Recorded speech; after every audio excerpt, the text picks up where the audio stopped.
Good morning seventh class. आज मैं आपको पढ़ाने जा रही हूँ हिमालय की बेटियाँ। हिमालय के बारे में तो आप सभी जानते हैं, यानी हिमालय पर्वत। और हिमालय की बेटियाँ कौन है? भारत की नदियाँ।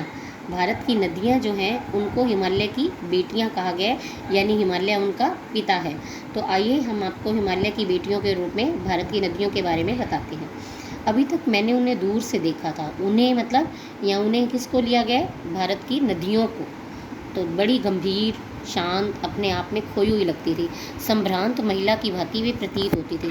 तो कहा है कवि ने, लेखक क्या कहता है कि जो भारत की नदियाँ वो ऐसी थी जैसे कोई अच्छे घर की महिला हो, चुप रहने वाली, कम बोलने वाली, शांत। उनके प्रति मेरे दिल में आदर और श्रद्धा के भाव थे। माँ और दादी, मौसी और मामी की गोद की तरह उनकी धारा में डुबकियाँ लगाया करता था। कि कोई जैसे गंगा को गंगा माँ कहता है, कोई उसको दादी के रूप में मानता है, कोई मौसी, कोई मामी, तो इसके रूप में मान के भारत के लोगों के मन में श्रद्धा के भाव हैं। परंतु इस बार जब मैं हिमालय के कंधे पर चढ़ा तो वे कुछ और रूप में सामने थी। मैं हैरान था कि यही दुबली पतली गंगा, यही यमुना, यही सतलुज समतल मैदानों में उतरकर विशाल कैसे हो जाती है। इनका उछलना और कूदना, खिलखिलाकर लगातार हंसते जाना, इनकी यह भावभंगी, उनका यह उल्लास कहाँ गायब हो जाता है मैदान में जाकर। यानी लेखक ने जब हिमालय पर्वत पर जाकर देखा तो हिमालय पर्वत तो बहुत ऊंचा है और वहाँ से ऊंचाई से नदियाँ ऐसे गिर रही, तो उसको ऐसे लग रहा है जैसे कोई शरारती लड़कियाँ उछल कूद मचा रही हैं। तो उसने कहा जब यही मैदानों में आती हैं तो कितनी शांत होती हैं। किसी लड़की को जब मैं देखता हूँ तो किसी कली पर जब मेरा ध्यान अटक जाता है तब भी इतना कौतूहल और विस्मय नहीं होता जितना कि इन बेटियों की बाल लीला को देख कर हुआ। तो उसको बड़ा अचरज हुआ कि यहाँ कैसी हैं ये नादान सी, शरारती सी लग रही हैं ये नदियाँ बेटियों की तरह, कहाँ ये भागी जा रही हैं। वह कौन लक्ष्य है जिसने इन्हें बेचैन कर रखा है, यानी किस तरफ जाना चाहती हैं भाग भाग के अपने महान पिता कौन है? हिमालय पर्वत। उसका विराट प्रेम पाकर भी अगर इनका हृदय अतृप्त ही है, यानी हिमालय पर तो बहुत ठंड होती है, बहुत पानी है, बहुत नदियाँ हैं, तो अगर ये हिमालय पर रहकर भी प्यासी हैं तो ये और कौन होएगा जो इनकी प्यास मिटा सकेगा। बर्फ़, जली नंगी पहाड़ियाँ, छोटे छोटे पौधों से भरी घाटियाँ, बंदुर आदित्यकाएँ, सरसब्ज उपत्यकाएँ, ऐसा है इनका लीला निकेतन। तो खेलते खेलते जब ये जरा दूर निकल जाती हैं तो देवदार, चीड़, सरो, चिनार, सफ़ेदा, कैल के जंगलों में पहुंचकर, ये पेड़ों के नाम हैं, ये पेड़ों के नाम इस जो हैं ये पहाड़ों पर ही मिलते हैं। बर्फ़ों वाले जहाँ पर इलाके होते हैं वहाँ ही ऊंचे ऊंचे बड़े बड़े पेड़ होते हैं। एक बार फिर से देखिए, देवदार, चीड़, सरो, चिनार, सफ़ेदा और कैल, ये पेड़ पहाड़ों पर मिलते हैं। शायद इन्हें बीती बातें याद करने का मौका मिल जाता होगा। कौन जाने बुढ़ा हिमालय अपनी नटखट बेटियों के लिए कितना सिर धूमता होगा। बड़ी बड़ी चोटियों से जाकर पूछिए तो उत्तर में विराट मौन के सिवाय उनके पास और क्या रखा है।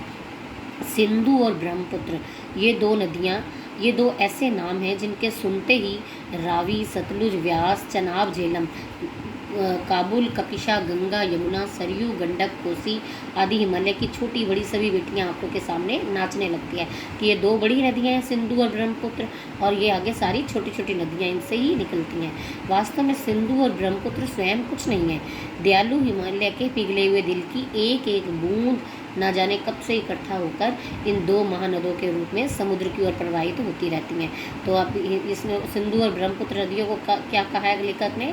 दो बड़े महानद हैं जो हिमालय का ही बर्फ़ का पिघला हुआ पानी है और समुद्र की तरफ भागता है।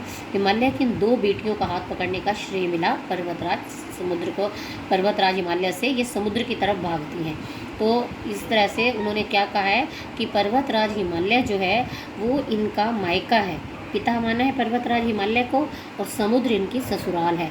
तो जिन्होंने मैदानों में ही नदियों को देखा होगा उनके ख्याल में शायद ही यह बात आ सके कि बूढ़े हिमालय की गोद में बच्चियां बनकर ये कैसे खेला करती हैं।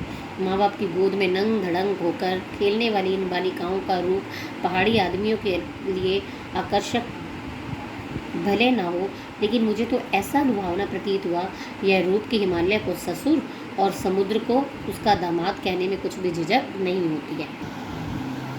कालिदास के विरही यक्ष ने अपने मेघदूत से कहा था, वेत्रवती नदी के को प्रेम का प्रतिदान देते जाना।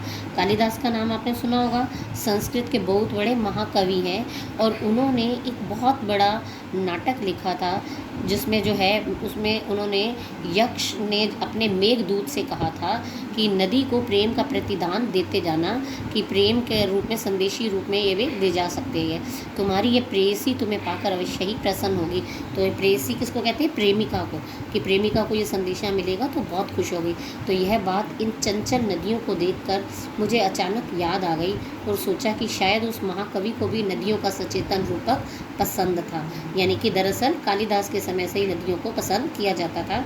दरअसल जो भी कोई नदियों को पहाड़ी घाटियों और समतल आंगनों के मैदानों में जुदा जुदा शक्लों में देखेगा, जुदा जुदा का मतलब अलग अलग, अलग अलग शक्लों में देखेगा, वह इसी नतीजे पर पहुंचेगा कि पहाड़ियों में इनका रूप अलग होता है, समतल मैदानों में अलग होता है, और पहाड़ों पर तो इनका बिल्कुल ही अलग होता है। तो काका कालेलकर ने नदियों को लोकमाता कहा है, किंतु माता बनने से पहले ये यदि हमें बेटियों के रूप में देख लें तो क्या हर्ज है। और थोड़ा आगे चलिए, इन्हीं में अगर हम प्रेयसी की भावना करें तो कैसा रहेगा। यानी लेखक कभी उसे माँ मानता है, कभी बेटी के रूप में देखता है, तो कभी कभी तो वो प्रेमिका के रूप में भी देखने को उसे कोई ऐतराज नहीं है। ममता का एक और ही धागा है जिसे हम इनके साथ जोड़ सकते हैं, बहन। बहन का स्थान भी माँ के बाद आता है। जैसे माँ की ममता होती है, ऐसे बहन की भी ममता होती है।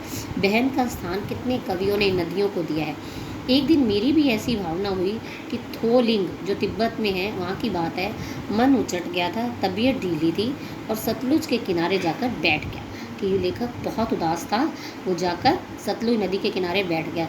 अब दोपहर का समय था, उदास था वो, उसने पैर वहाँ पे पानी में लटका दिए, पैर लटका दिए पानी में, और थोड़ी देर में प्रगतिशील जल ने असर डाला, तन और मन ताज़ा हो गया, तो वह गुनगुनाने लगा। तो यह कविता उसके मन में से एकदम निकली कि जय हो सतलज बहन तुम्हारी, लीला अचरज बहन तुम्हारी, हुआ मुदुत मन गाटा तुम्हारी, जाऊँ मैं तुम पर बलिहारी, तुम बेटी ये बाप हिमालय, चिंतित पर चुपचाप हिमालय, प्रकृति नदी के चित्रित पट पर अनुपम अद्भुत छाप हिमालय, जय हो सतलज बहन तुम्हारी। तो वहाँ पर इसको कैसी लगी, वो बहन की तरह उसको उसमें ममता जैसी दिखाई दी कि मैं उदास था तो इसने अपने भाई का दुख दूर कर दिया।